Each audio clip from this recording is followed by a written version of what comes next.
أتعبتك البواسير ولا تعرف كيف تتخلص منها؟ في هذا الفيديو ستجد الحل. وصفة فعالة جدا مذهلة ستخلصك من مشكلة البواسير في 3 أيام فقط. ستتخلص من الاحتقان والانتفاخ في هذه المنطقة وسترتاح منها للأبد. نأخذ حبة بصل ونقوم بتقشيرها. البصل رائع جدا للتخلص من البواسير، فهو يحتوي على مادة الكبريت التي ستجعل البواسير تلتئم بسرعة خلال وقت قصير جدا.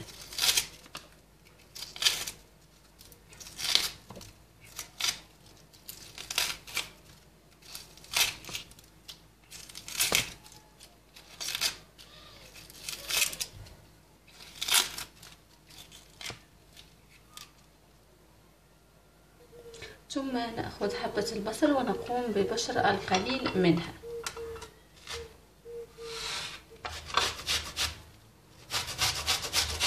يفضل أن تبشر على الناعم.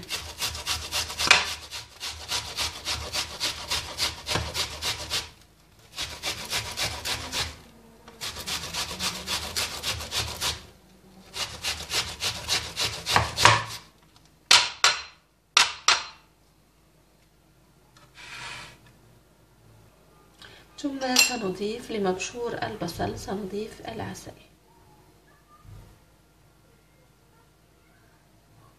يفضل أن يكون عسل نحل طبيعي من الأفضل حتى نستفيد أكثر.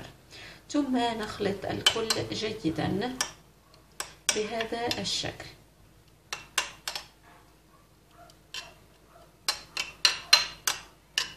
العسل رائع جدا لتعقيم المكان ولتخليصنا من الالتهاب والانتفاخ.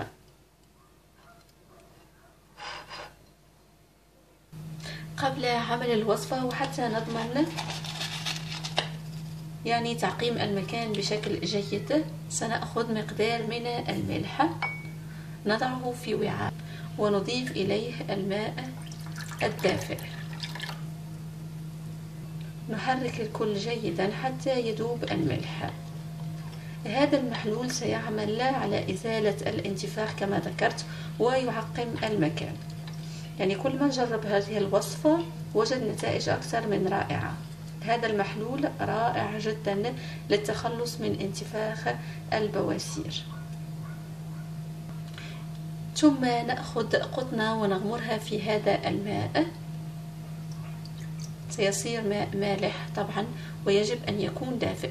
ثم نقوم بمسح مكان البواسير بهذا المحلول، كما يمكنكم للملاء غسل المنطقة به إن شئتم. بعد ذلك سنأخذ الوصفة التي حضرنا، يجب استعمالها مباشرة حتى نستفيد منها. نأخذ قطن أو دائرة قطنية ونضع فيها من هذا الخليط، خليط العسل والبصل، ونقوم بوضعه على مكان البواسير فتحة الشرج. نثبتها بواسطة هذه القطنة ونتركها على المكان حتى الصباح. بعدها ستلاحظون نتائج مذهلة ابتداء من الاستعمال الأول.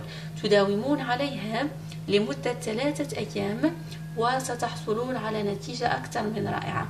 سيختفي الانتفاخ والتورم وحتى الاحتقان، وستلاحظون أن حجم البواسير قد اختفى تماما وأصبح المكان كما كان عليه من قبل. كل من جرب الوصفة أخذ نتيجة أكثر من رائعة.